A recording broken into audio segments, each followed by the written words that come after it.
بسم اللہ الرحمن الرحیم۔ اگر کسی انسان سے زنا ہو جائے، بدکاری ہو جائے، تو زنا سے توبہ کرنے کا طریقہ کیا ہے؟ تو سب سے پہلی بات یہ ہے کہ اگر کوئی زمین و آسمان کو گناہوں سے بھر دے تو اللہ تعالیٰ کی رحمت سے مایوس نہیں ہونا چاہیے۔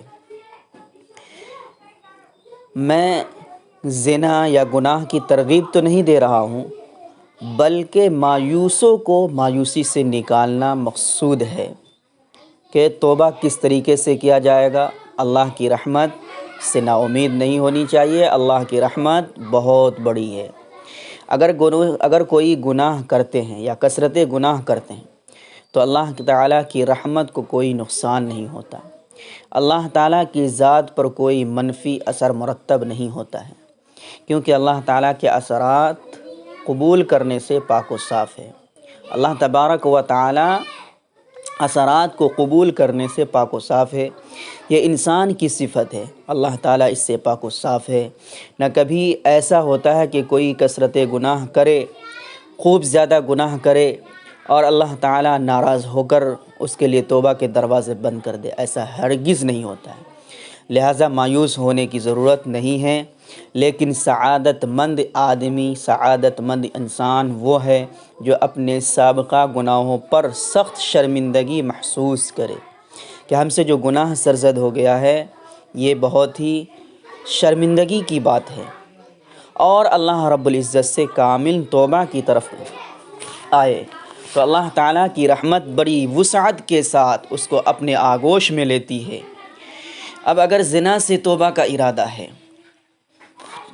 دنیا کا کوئی بھی گناہ ہو، اگر اللہ رب العزت سے سچی اور پکی توبہ کی جاتی ہے تو اللہ تبارک و تعالی کی رحمت وسعت کے ساتھ، فراخ دلی کے ساتھ اپنے آغوش میں لیتی ہے اور بندے کی توبہ کو قبول کرتا ہے۔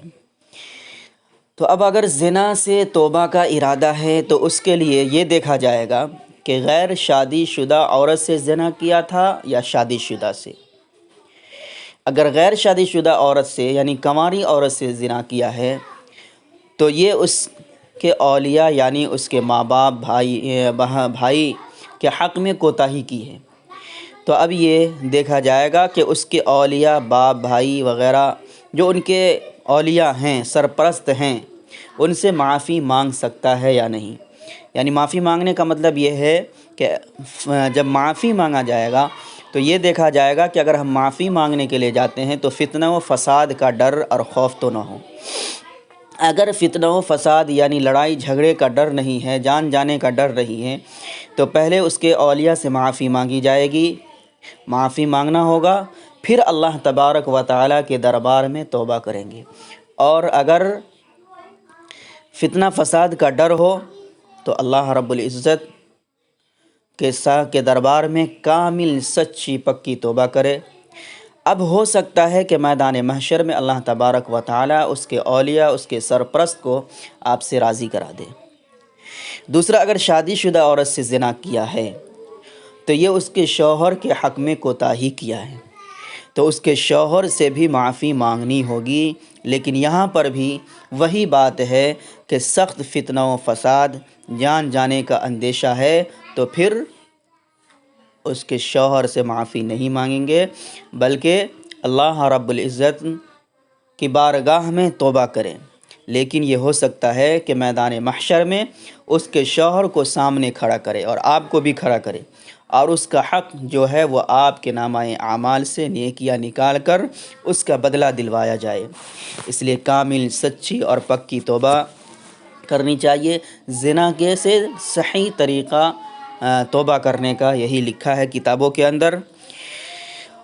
تو جب کسی سے بھی زنا سرزد ہو جائے، غیر شادی شدہ سے ہو یا شادی شدہ سے، تو اس کے شوہر، اور اگر غیر شادی شدہ ہے تو اس کے اولیاء کے لیے خوب صدقہ و خیرات کرنی چاہیے، اور اللہ رب العزت سے سچے دل کے ساتھ کامل توبہ کرے، اور ان کے اولیاء یعنی عورت کے سرپرست کے لیے مغفرت و بخشش کی بہت زیادہ جتنا ہو سکے دعا کرے کہ اللہ تعالیٰ اس کے دعا کرنے کے وسیلے سے ان کو آپس میں راضی کر دے، اللہ تبارک و تعالیٰ ان کو اس کے آپس میں راضی کر دے۔